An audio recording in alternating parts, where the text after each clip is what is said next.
And that's all I really want to instill in any of our wrestlers is just a confidence in themselves. Going back to just character building in life is having confidence in yourself that you can take on whatever adversity is in front of you. I got that dog in me, yeah. Turn me up.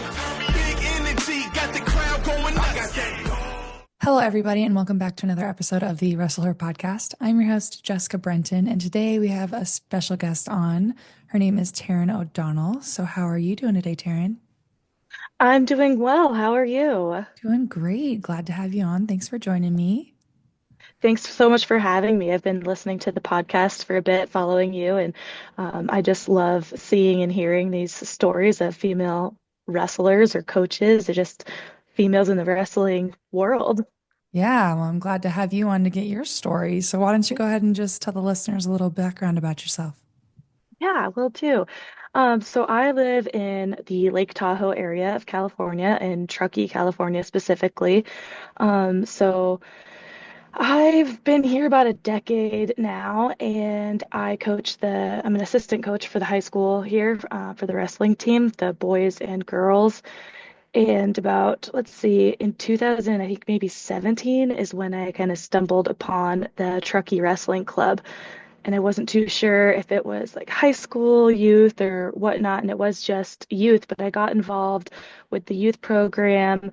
I wasn't able to do too much with the program at that time, but since then I've kind of been able to do a little bit more, and it was in about, I think it's the 2021, 2022 season, something like that, 4 seasons ago, that I took the assistant role for the high school. So yeah, it's my fourth season with the high school here, and it's been awesome to be in the coaching role because I grew up wrestling. My brother started wrestling when he was 8 and I was 4, so I was just a little sibling running around Matt's side, and being the practice partner. And then when I was 8, I started wrestling myself. So I wrestled through high school. I did not wrestle in college. I was a little burnt out by the time I got to that state of life, and it just wasn't what it was, or what it is now, rather, back then. So I'm excited, yeah, just to be coaching again and to see the growth in women's wrestling has been amazing. Because, like I said, when I was wrestling, there was handfuls of girls just kind of spread about. So it's a whole different world now. Yes, I definitely agree. It is a completely different world than, when I grew up as well. So you said you started when you were 8. What got you started? Just my brother. So being on the mat, and like I said, from the time I was 4, so I had those 4 years of going to every match, every tournament, and he wrestled like almost year round because we did folk style and then freestyle. So I was just around it constantly, and we had created a very close-knit group of families that traveled together and whatnot. So there was other kids my age from the other families, and they were all boys in wrestling. And yeah, finally, there was a couple girls in a family that we were really close to that wrestled, and they were older than me, about 6 and 5 years older than me or so. And yeah, watching them wrestle, and they also were like cheerleaders, as they did everything. I was like, you know what, I could do this too. And I was a cheerleader for the youth team when I was 6 and 7 years old. And then, yeah, when I was 8, I was like, I want to just do this. And I think my dad was a little nervous at first. But again, it wasn't like it was completely foreign to us because we had those other two girls in our family friends that wrestled. So yeah, they were like, all right, here we go. And I took first at my first tournament. So I think that was the switch that was like, okay, like we're good, we're safe here. And he gained confidence in me doing it as well. And then it was just full force from then on, with our whole family, just again, yeah, almost year round until I was in middle school. We stopped freestyling so much once my brother got to high school, but yeah. That sounds like a crazy journey. Yeah. Similar to mine. My dad was also hesitant. He's like, "All right, well, we'll take you to your first tournament and see how you do." And yeah, I won it, and I was like, "This is awesome. I love this. Could I please do this more?" And That's so awesome. yeah, we went on and continued. And so you wrestled in high school then too? Yeah. Yeah, so I actually did take the first 2 years of high school off because in just so the listeners have a little bit of an idea here, I started when I was 8, that was 1996. So again, much different world from what it Yeah. is now in wrestling. And so going back to kind of the two girls in my life that were like that influenced me and knowing like girls can do this and seeing them go to nationals for freestyle and stuff like that. They also went to the same high school I went to. They were two sisters. One continued on in high school and one did not because they were very different body types. One was smaller. I think, her senior year was wrestling like 119 pounds. The other one was a little bit more like my body type, a little bit heavier, like in what we mean as heavier, being female wrestlers in this world where it was all boys then. 140 pounds, that was like very intimidating to be wrestling the boys at that weight in high Yeah. school. When your body starts to change, the physiology starts to change. Right. So she had stopped, and I was once, well, I would have been probably around 140 also, freshman, sophomore year. And going from years and years of like being being great, being a good wrestler, holding my own, taking first in tournaments and not having a problem against boys, it was definitely kind of an ego thing that I was like, I'm Yeah. not about to start losing. Like, why am I going to put myself through this sport when there was no, I didn't see much of a future because also, for those of you who don't know out there, women's wrestling didn't enter the Olympics until 2004. So I Yeah. was already in high school at this time, and it wasn't again like a I didn't see this big path forward of I could get to the Olympics, I could do this, I could do that. There wasn't scholarships for wrestling. It was just not there. So I kind of backed off. Like I said, the ego of like I don't want to the sport I love, I'm not ready to go into it and start being put up against these boys that technically I should be able to beat, but now they're all, lean muscle mass at 140 pounds in high school that I just backed off. And my brother was still wrestling in high school. I was the team manager, so being at every match and tournament, taking score and in the practice room like every day. And it was, I think, the end of my sophomore year that my coaches came to me because my youth coaches were also involved with the high school because our youth team bled into the high school that I went to. Right. They were like, they are going to Washington is kind of doing a trial run of a women's state.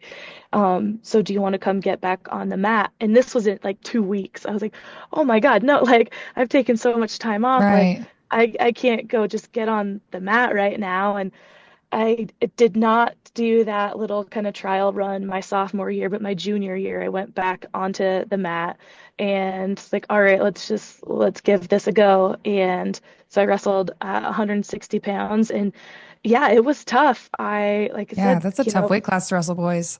I know, and I it was a struggle, like I said, mentally for me because here I was wrestling boys that had nowhere near the technique and technical skills that I had, but I could definitely get out muscled. So it took a lot for me to be able to kind of fight through it. And then we did actually have a handful of girls. I think we had about 6 girls on our team, and they were all lower weights from like 103 to 130.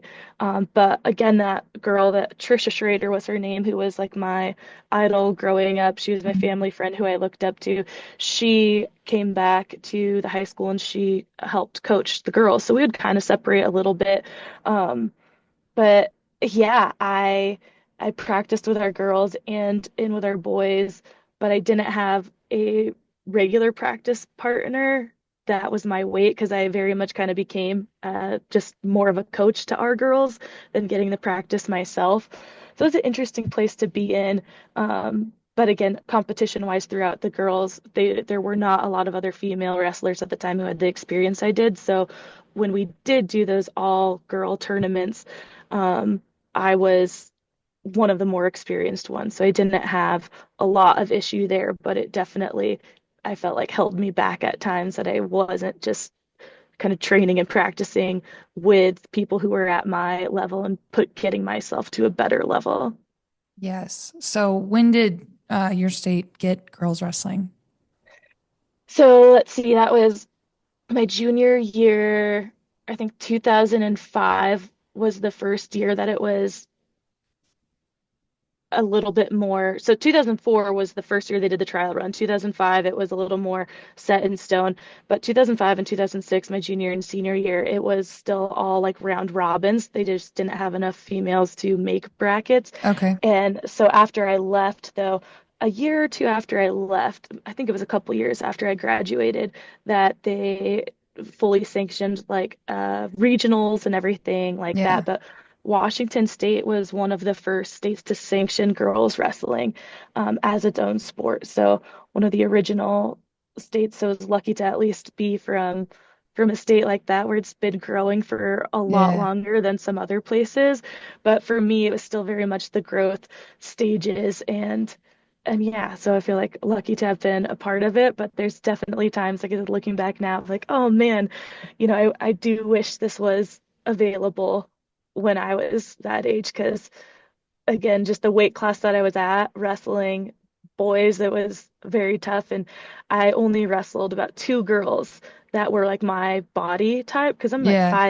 5'8", and I feel like I carry my weight um, very different than a lot. Like no one would ever guess that I was like what at 160. They're like, what? Like just the way, I'm not slender by any means, but just a little bit Got those longer leg and muscles and those yeah, hips. Yeah, I exactly. understand completely. Exactly. The way my body weight was spread out is just not condensed, I guess. Yeah. So you wrestled boys and it was tough. And I'm sure that was so frustrating going from like being so good to still being very technical, but like losing to people that aren't better than you just because they have more Yeah. muscle than you. And I totally relate to that because that's how I was in high school. And it is frustrating to go from, being one of the best to losing all the time just because of your body type, so that is Yeah. so frustrating. So I'm glad that you can relate to that because that Yeah. was definitely a struggle in high school for sure. So then you said you didn't wrestle in college. What got you back onto the mats as a coach? So wrestling, it's just always been such a part of me. And as a coach, this is one thing that me and the head coach of my team like resonate on, and a lot of the other coaches in the Truckee Wrestling Club, where we have a board and we're all just really feel the same about this sport and why we're still involved. And it's that we just feel so much of our character came from wrestling. Like the sport developed us as human beings Yes. beyond the mat. And I think that it has the power to do that with anyone who wrestles. That's why I care so much about it, especially these days. I mean, oh, these days it's been like a decade or more of just like adulthood. You're still coming back to lessons of like this is something that wrestling helped teach me, just tenacity, grit, like to keep going. Like our world is absolutely nuts. It only gets crazier. It's hard to just be out there and exist sometimes. And this sport, like I said, just teaches you that mental toughness that a lot of other sports I don't think do. Yeah. So it's like just been ingrained in me, and it was just something I'd missed, and I wanted to see like, okay, does Truckee even have a wrestling team? And when I found, the Truckee Wrestling Club, I was like, okay. Um, However, youth is not where I thrive for coaching because I'm a little bit of a tougher person, and I don't know, kind of I guess like the way my dad coached and the way that I grew up with coaching, some of that's instilled in me. So I wanted to be able to coach older kids where I could be a little tougher with them, Right. and start developing a little more skill. It's really cool to be a part of the youth and see them grow, but I think I do a little bit better with the older kids. So I was kind of in and out with the youth, and when the high school opportunity came about, it's like, yeah, although it is tough also being a female coach and going into a sport of especially in a town where wrestling's not very big, trying to get respect from high school boys that you do know what you're talking about. I Yeah. get like these like I wouldn't say PTSD, that's pretty a little over dramatic, but like nostalgic and just have these But it feelings come is. back. Yeah, Yes, yeah. it is. It was such a struggle dealing with people. saying that you shouldn't be there. And then, yes, Yeah. now it's a struggle again being the only female coach. Yes, I definitely get that. Yeah, and like I said, being an adult now though, and trying to get respect from like 15, 16, 17-year-olds, and you're like, wait, on what, like, I should automatically have your respect because I am like a full-fledged adult here, like, and not your mother. But a lot of these kids not even knowing anything about wrestling in the first place. I think having trust in me that as a female, I know what I'm talking about. So it definitely took me a little while to find my footing and voice, I guess, as a coach and getting some respect from our kids. Our team started out though in my first season. We had 4 kids who were like regularly there because this was very much still when COVID was a thing, like all tournaments were getting canceled. We'd get one scheduled and then it'd end up getting canceled. So our season got condensed to like 6 weeks, but we went from 4 kids to like almost 30 this year. So it's been very cool to see our program grow. And now that I've been in the room and we have kids who've been there since their freshman year, that respect is definitely there now because those kids who I've been with the whole time, like they have it for me. So then the younger kids like get it instilled in them that like, okay, yeah, like we respect her. She's not just a girl coach because we've had like one girl on our team 2 years in a row. We had zero last year, and then this year we had three who were kind of in and out of the room. So we have never been at a point where we can separate the girls and boys here in Truckee. Okay. And so I primarily am like coaching the boys, but now also just being at tournaments and stuff too, because I get funny looks sometimes still going into the coaches' room where Yeah. you can tell like the people running the room are like, are you a table Yeah. Are you worker? Or lost? like, yeah, Yeah. like, like, no, I'm a coach. Like, Yeah. so I literally like sat down to coach a match in the chair one time and a ref came over to me and was like, no, no, no, managers can't sit in the chairs. I'm like, first of all, thank you for saying I look 18. But second of all, I'm a coach. So sorry. Yes, I do belong in this chair. yeah, I mean, it's been, I guess, so like I said, our first year weren't many tournaments going on or anything. And so the last 3 years, though, being around more and being to these tournaments, we have a pretty like a smaller region. We see the same kids and same refs like all the time. But I was at a tournament. God, I think it was actually this past Saturday. We had our JV championships, and I was coaching, and the ref looked at our kid, like asking him if there was a coach there, and I'm sitting right there, like bright red polo, and I'm like, "You've not seen me before?" Yeah. Like, yes, Hi, I'm the it's coach. me. Go ahead, Hi. yeah, like go ahead, blow your whistle. Let's start this. Like, who are you waiting for? Yeah. Um, so yeah, it's funny and like I said, it's I guess not a little over dramatic to have these feelings of especially growing up wrestling in the 90s where in the early 2000s we'd go to tournaments and like I said my high school team had about 6 girls on the team. In my senior year there was a lot we didn't have a lot of lower weights with boys, so some of those girls filled the varsity spots with the weights. We went to a tournament where an entire team did not wrestle any of the matches where there was a girl, and this Yeah. was in 2005, 2006. And they sat out there like it's against our beliefs. And I'm sure there are still people in places like that. I don't think it's as rampant as it was then, but yeah, there was people out there saying like, "Oh, I shouldn't be wrestling," especially when I beat their boy and their Yep. boy was crying and wanted to quit. Yep. Like they were even more mad that girls were wrestling and just didn't think they should be. And so I do think we're still up against that in some places and areas, and that people think there's not a place for girls wrestling, meaning there's why would a woman be coaching, officiating, like Mhm. in any kind of authoritative position, but we're here Yeah, we're and we're here and we're staying. staying and we're growing and we're not going anywhere. So you better get used to it. And, Absolutely. I think that those people that, come up to you and they're mad that you won against the boy and, they say girls shouldn't be here, girls shouldn't be wrestling. Okay, well, give us our own division. That's Yeah. the problem. That's how we solve this. Give us our own space to be here because we're not Mhm. going anywhere and we want to wrestle. So if you don't give us the space, we're going to continue to beat your boys up. Sorry. Yeah, Not sorry. exactly. And I mean, there's still many girls that can double bracket, right? And are wrestling on the boys' side, even if they do have a girls' tournament available, because it's, look, we've been on the mat obviously like over 30 years. Yeah. And And like who knows when the first girl wrestled like long Mm, ago when wrestling started. But I mean, we've been here for a long time and it's still just now at this point that it is, which is crazy to think about. Like how didn't this happen earlier? How did yeah. the NCAA just announce that there's a Yeah. championship available when we just had our like best Olympic showing for women. And so this is how slow things move, meaning that even though wrestling's been sanctioned in many states for a while now, there are girls out there who have been on the mat and have this experience that if they are just on the girls' side, they're not able to progress the way they should be able to. So they are Hmm. wrestling on the boys' side. And I think that that's hard for people to understand that they think, okay, there's a girls like division now. You should only wrestle that.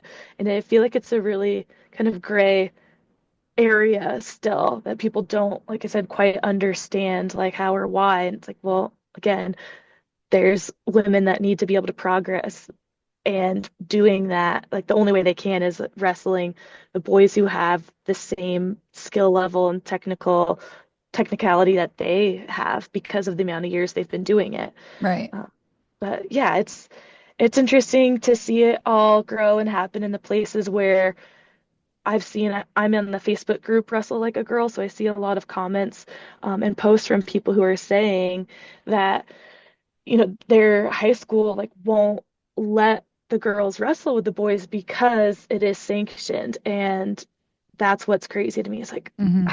no, we can't. That's going to slow the progress is by just trying to completely stop girls and boys being able to wrestle each other. I don't think there's anything wrong with that. Yeah. So in our state, the first year we were with the boys team and, we still had, yes, it was sanctioned, but like you couldn't wrestle boys at the state tournament, but you could wrestle boys any other tournament, which I thought that was great because, yes, I had a handful of girls that would go to all these national tournaments and, become all Americans and they're wrestling first year girls and they're just whooping everybody's butt, in these tournaments. So the first year, yes, that was the girls were still able to wrestle in the boys brackets and you'd still do both. Now we're on our third year. Girls can't wrestle in boys brackets anymore, but we have separated. And as soon as we separated from the boys, we went from 6 girls to 23 girls.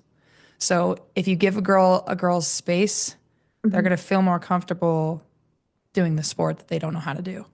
So, yes, I agree that having different competition and boy competition will get you better.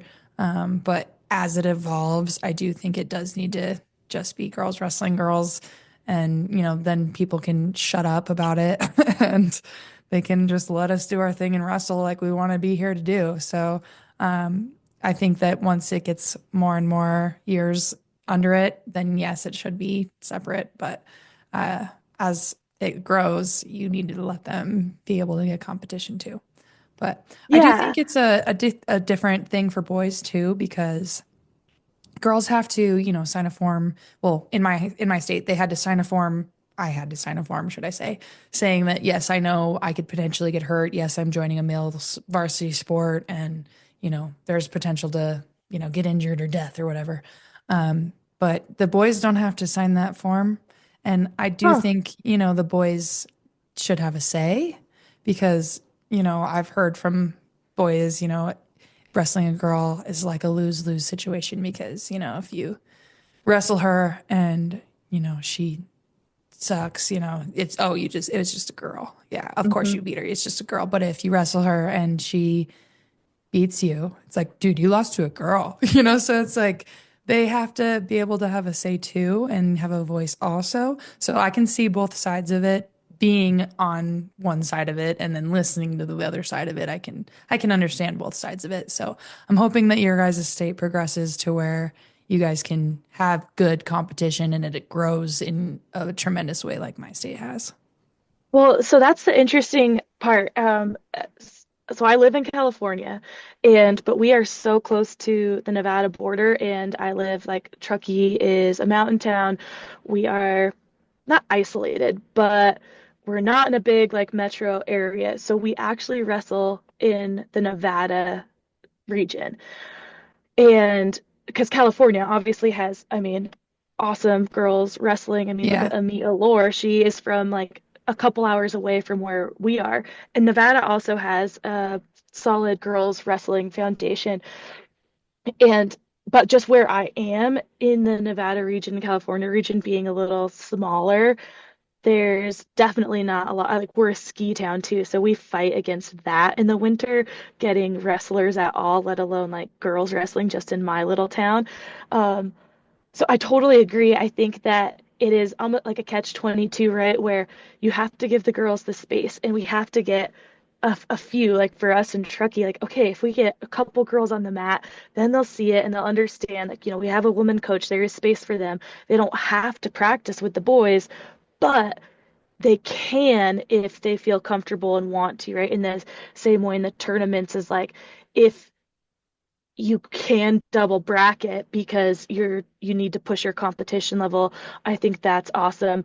But I do see the side of like, yep, I would love to be able to be at the point where we that wasn't even it didn't have to be an option, right? You Right. don't Right. have to decide like, am I gonna wrestle the boys because there's not enough competition in the girls? Mhm. But again, yeah, I think it just depends on where you're at and how you can kind of play those cards. Like, Yeah. And is that it is a, time to separate or is it still like let's let them double bracket, let's let them mix, and we particularly in a time and place that it is beneficial to be co-ed and double bracket, but again, only those females who are comfortable with it are doing it. Like as coaches, we're not pushing it, and I think that like on our end for coaching, we're very understanding, and that's because we're trying to grow. We're trying to make the girls feel comfortable to right. get on the mat, so we know that like we don't want to push them to do that if they don't want to. But they get out there, they wrestle each other. Now my girls they got to the point in the season because they were different weight classes and just different strengths that they both came to us as coaches and were like, so we do want to mix in with the boys a little bit more because like we just need a change of pace than just wrestling each other the whole time. And I was so happy to hear that they were comfortable because I'm like, okay, like that's great. You're comfortable with it. You feel confident now that you can do this. You are a wrestler. Like you're not gonna just like get beat up by them. You can hold your own and you again have the confidence to say like I can go wrestle anybody. And that's all I really want to instill in any of our wrestlers is just a confidence in themselves. Going back to just character building in life is having confidence in yourself that you can take on whatever adversity is in front of you. Yeah. And I love that. And, you know, a lot of people, I had a lot of forfeits growing up. I had a forfeit at our state tournament. It was a returning three-time senior that was returning, and he drew me first round and forfeit to me because it was against his religion to wrestle a girl. And like I see both sides of it. They should also have a choice on if they can wrestle the girls as well. So no shade on any of that, but we do need to be able to have competition and good competition. So there's no other space for it. This is all we have. This is all we can do. So Yeah. until that point, we both have to be open-minded on both sides of, Hmm. maybe they're not going to forfeit to me, or, maybe this girl isn't comfortable wrestling boys yet. So I do love that you want to teach them to, be able to take on anybody. That is awesome. And, that gets them a good mindset that it's just an opponent. Hmm. And, I think that their people are also trying to like sexualize it. And it's like, this Hmm. is wrestling. Like, I'm not in any way thinking about any of that. I'm trying to kick your ass, my guy. Like, Yeah. that's not what this is about. I promise. And so like, I can see both sides of it, but I definitely think there is room for the gray area until you can get to the point where you guys are grown. So, Yeah, absolutely. And I mean, but like I said, it's just exciting to see overall the growth in the sport. And so we just face our own challenges here in a tiny little mountain town that winter sports kind of take precedence. And also just like trying to I think this is valid anywhere, um, especially if you don't have a full like girls team in your high school, because it may be sanctioned in your state, but your particular high school may not have a big team or following that. It's so much harder to pluck a girl out of high school and say start wrestling than like when she starts at a younger age. So it's a slow process to be able to grow this sport at the high school level, I think. And our wrestling club, we're seeing a lot more youth girls. And so I think in a few years, that's when we'll finally start to see that kind of filter effect from being comfortable at this sport or in this sport from a very young age, and it gets easier to stick with it through middle school and high school, except rather than, hey, 15, 16-year-old, like come out and do this sport, because everything about it of like, wait, rolling around with people getting sweaty wearing singlets is always like Hmm. the one of the big things. And even if it Yeah. is just girls, like being comfortable in their own body to go out and wear a singlet. Like I grew up in Yes. this sport, and it still, when I was in high school, was not like my favorite thing to put a singlet on, because I've always had, like, the way my body type is, I have love handles. I've always had like a spare tire around my waist. Like that's just where I carry my weight, no matter Yeah. how, like, I look back and like, oh, at 160 I was actually like skinny, but that's where my weight was. Like I didn't like to be exposed in front of my high school like friends or boys or whatever in a singlet, but I also like was able to get past that because I knew what the sport was. So imagining girls who are in that like adolescent stage, middle school, high school, like, yeah, come out here and do this. Yeah. Like the from the most surface level, that's barriers that we're breaking, and then it gets a little bit deeper. But like you really got to get past that thing first that seems like the silliest, and it's like, nope, this is No, that's real very real and stuff. very Yeah, valid. Very yeah. valid. And, but I think that's, what makes wrestling also great to learn from is it helps Mhm. you love your body a little bit more and, get past that mentally and, be able to do this sport when everybody's looking at you in a wrestling singlet. So I think that that's another thing that wrestling teaches you is Mhm. confidence. So, Absolutely. And like I think wrestling gets a bad rap because it's a weight sport, right? So, mhm. and especially in the history of it, where people were in sauna suits and losing weight in just like crazy amounts in little time and in terrible ways, right? And a Yes. lot of that's been regulated now.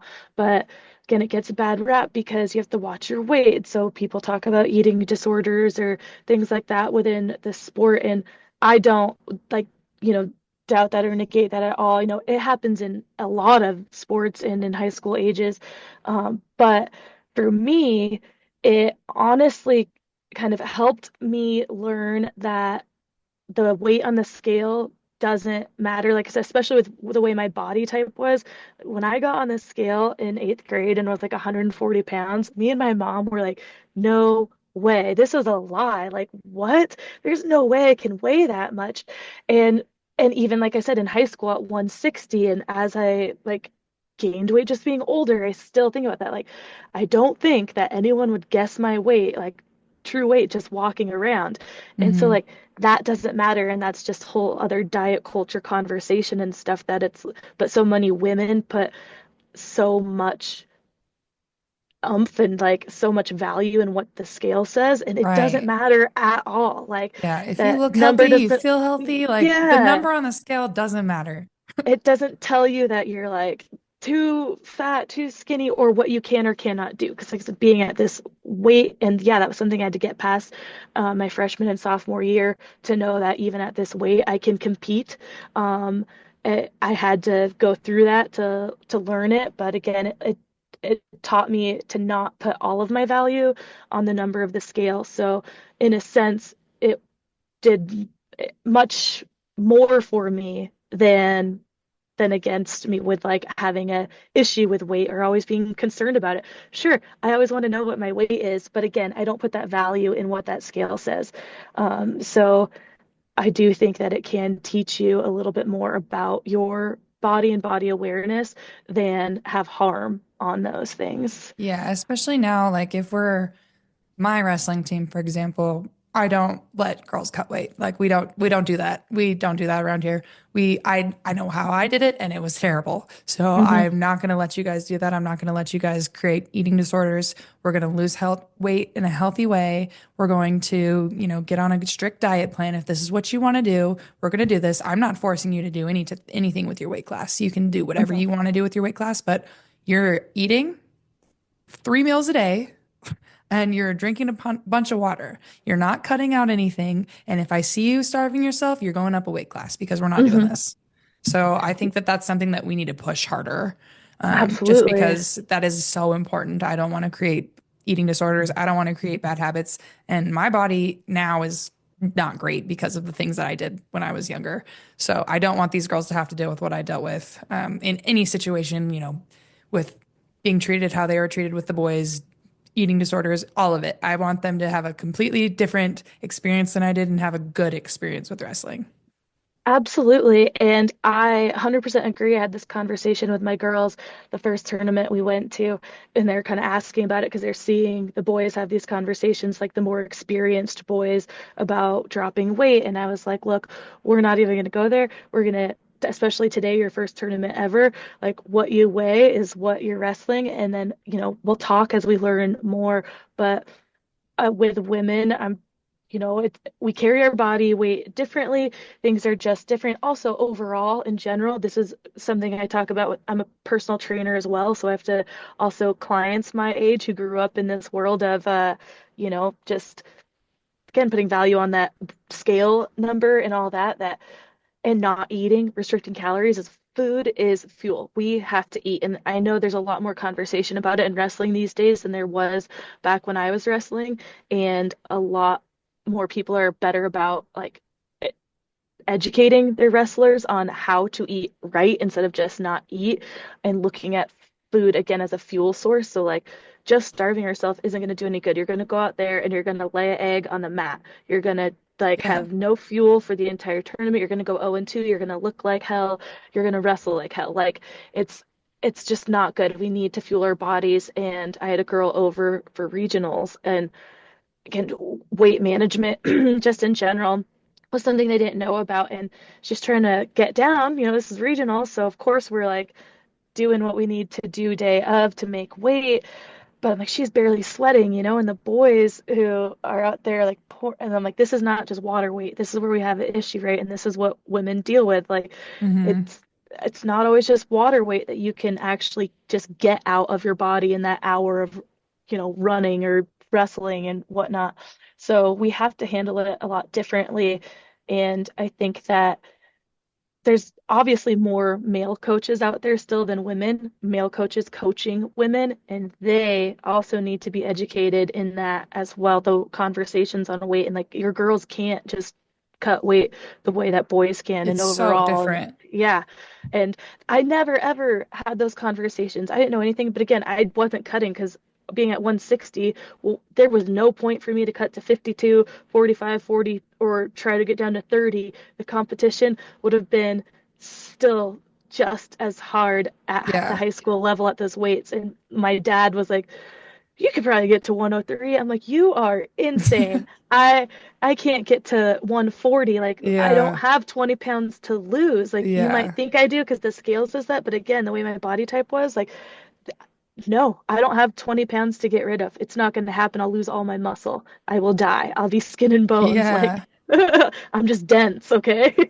Yeah. And like girls have way different bodies than boys do. I would always be so mad because my brother and I were on the same wrestling team when I was a freshman and he was a senior, and he could lose, like 6 pounds in a practice, and I would Hmm. get on the scale, I lost 2. I'm like, what Yeah. is this? Why? But like, yeah, and then if you're on your period, like you're Mhm. not losing any type of water weight. You got to Yep. figure it out somewhere else. So like it's so different. And like you said, the male coaches coaching women, they need to be educated on this because they're not going to lose weight the way that they lost weight in college or high school. They're Hmm. women. We are so different in that area, especially. And that's something that a lot of coaches need education on. And so I'm glad we're bringing this up and chatting about it. Yeah, especially because I I love my coaching staff with the Truckee Wrestling Club, like I said, through high school because they are so supportive of women wrestling and knowing that there's a different way to kind of go about things and coach them and not entirely different, but yeah, there's just you need to learn how to talk to kids differently, whether they're boys or girls. Like they're not every person responds to the same way. So I think just Right. overall, you need to be able to adjust who you're talking to. But They all went through the teal certification for from Wrestle Like Good. a Girl, which is the women's coaching Yes. certification. As soon as that came out, because when they first launched it, it was free. Yeah. I think it costs something now, but 25 bucks now. oh, okay, yeah, so Yeah. nothing still. But yeah, as soon as it launched, I sent it all to them and they were like, hell yes, and they all did it. And so they did learn a lot too. They're like, wow, like just things that, I wouldn't have thought of, even grown men being married and having wives, like Yeah. just diving into it differently. Again, talking to young girls is much different than like hearing your wife complain about her period cramps or Right. something, right? Like, so how do you go about having this conversation and not making it awkward? But I highly suggest that certification for any male coach out there or dads, like who Yes. maybe aren't sure how to kind of approach these subjects with their daughters or whatnot. But I think that obviously males 100% can coach women, but this certification still can be very, very helpful in just being able to relate to them a little bit more and on different levels. Yeah, honestly, like even me taking the till course, like it taught me things, and I'm a woman Yeah, that's been wrestling my entire life. So like it's a very educational tool to learn from in any level that you're coaching in with women. So I definitely agree absolutely. with you on that. That's definitely a good educational tool. Um, so you have a podcast of your own. You I want to go do. ahead and share a little bit about it? Yes, I would love to. So I have a podcast called Tarin It Up. So my first name, it's spelled Tarin, it up. And it's Clever. something that yeah, thank you. It's something I wanted to do for a very, very, very long time. Just because I love shooting the shit and having conversations. And I wanted to hear stories. Like I wanted to be able to talk to people and hear like how they did this or how they got to where they were. And like if I want to hear it, I know that other people also would like to hear these stories because growing up and even now, kind of the path I've chosen in life, I never had like a clear mentor. I talked about my friend Trisha, who I looked up to in the wrestling space because she, just went through and wrestled boys through high school. And at that young age, that's who I wanted to be like. But other than that, like I said, with wrestling not having a women's wrestling not having a huge place in the world, I didn't have like mentors on that side. Like, oh, there's the Olympic gold medalist I want to be like. I took a different path. I got my associate's degree, but then I went to Alaska. I was an outdoor guide, like zip line and kayak guide. I worked on a commercial fishing boat. I moved to Tahoe just on a whim. Like, I've just done things in life, just kind of whatever I felt like doing, where the wind takes me, I went. And Sounds awesome. yeah, thank you. But I was hearing a lot of stories of women creating businesses, right? And it was all about them leaving their corporate job or something. And they had this security cushion of a little nest egg of finances that they were able to go out and kind of then go have these adventures or start their business. I'm like, that's not my story. That's not what I did. And there has to be more people out there like me who kind of did this. And so I just wanted to dig into people's stories and be able to share it with others so that other people out there maybe have a little bit more of a roadmap than I ever had, and I can still kind of get something from them myself. So a lot of the guests I have are in the outdoor industry, because that's just where my kind of like career, quote unquote, has been in the last 15 years or so. But I am starting to expand out and talk to more women who are involved in sports and trades. So really just male dominated spaces. Again, to inspire anybody out there, whatever your age is, that there are other people out there doing the wild, crazy thing that you might not think is possible. Even if it's, like I said, not just in your face, right? Like this still very much needs to grow. The conversations need to be out there. So my podcast is just about trying to ignite that fire in you to do whatever it is you want to do, whether you think you belong in that space or not, because I think that if you want to be in that space, then you belong in that space. I love that message. That's great. Where can people find you?